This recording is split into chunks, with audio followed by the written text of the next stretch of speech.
समय भी ऐसा है, कब हम छोटे से बड़े, बड़े से महाराज कब बूढ़े हो जाते हैं, खेल ही खेल में जिंदगी निकल जाती है।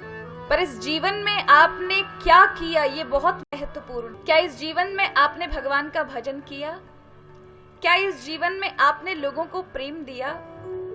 क्या इस जीवन में जब आपके पास बहुत कुछ था, आपके दरवाजे पर कोई दीन दुखियारा आ गया, या आपने देखा कि आपके पड़ोसी की हालत सही नहीं है, या आपके आसपास रहने वाले किसी एक व्यक्ति की हालत बहुत ज्यादा खराब है, ऐसे में क्या आपने खुद चल करके उसकी मदद की, या फिर ये सोच के टाल दिया? अरे क्या जाता है, लोग अपने कर्म का भोग रहे हैं। तो आपने सच में जीवन में कुछ नहीं कमाया, कुछ भी नहीं कमाया। जरूरी नहीं है कि भगवान सिर्फ और सिर्फ विग्रह में या आपके आले में ही बैठा है। नहीं महाराज, अगर आपकी दृष्टि केवल आले तक रही ना, तो जीवन में आप कभी कुछ नहीं कमा सकते।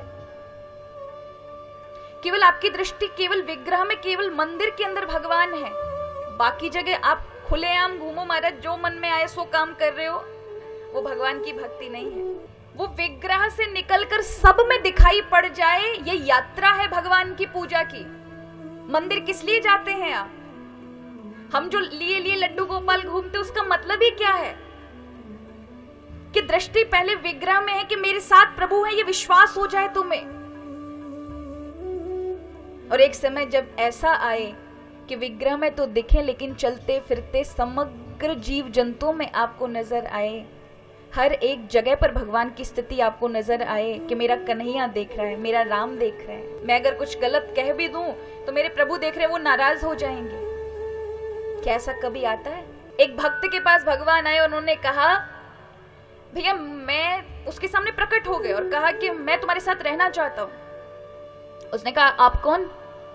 बोले कृष्ण। बोले कौन से कृष्ण? बोले वही द्वापर वाले कृष्ण जिनको तुम रात दिन पूछते हो, पूजा करते हो, रात दिन मेरा भजन करता है, मैं वही हूं। ओ अच्छा, आप वही हैं, तो आप मेरे सामने क्यों प्रकट हुए? बोले तू मुझे रात दिन भजता रहता है, भगवान कब कृपा करोगे? तो मैंने सोचा मैं कृपा करूंगा तेरे पर, इसलिए अब मैं तेरे साथ रहूंगा। तू मुझे देख सकता है, लेकिन और कोई मुझे नहीं देख सकता, सिर्फ तू ही देख सकता है, और तेरे 24 घंटे मैं साथ रहूंगा, एक क्षण के लिए नहीं छोड़ सकता। वो कहता है ये तो अच्छी बात है। भगवान ने कहा अच्छी बात है, लेकिन अब तू जीवन जी कर बता।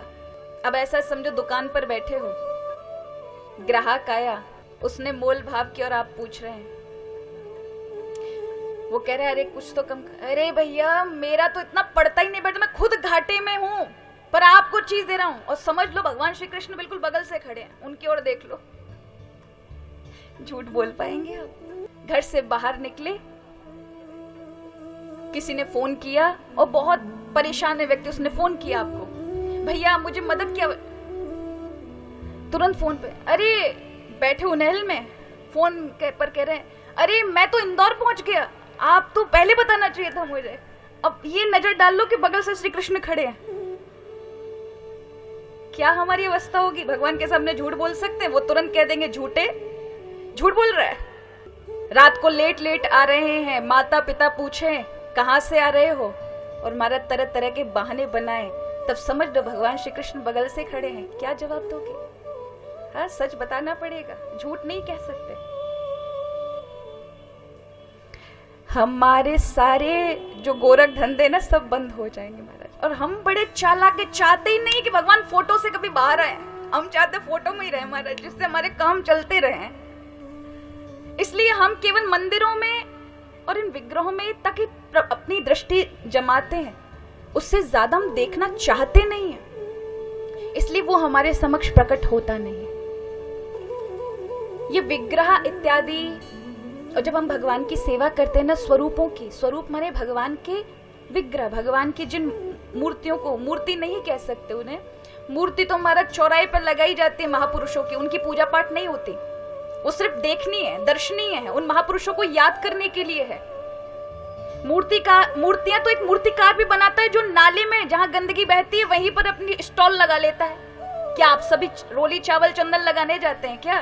नहीं, वो सिर्फ मूर्ति है। लेकिन जब उसमें भाव का निवेदन हो जाता है ना, आप लेकर के अपने घर आ जाते हैं और ये समर्पण कर देते हैं कि आज मेरे गणपति आए हैं, आज मेरी मैया घर आ गई है, उसी समय उसी के अंदर देवत्व प्रकट होता है। बाकी वो मूर्ति है।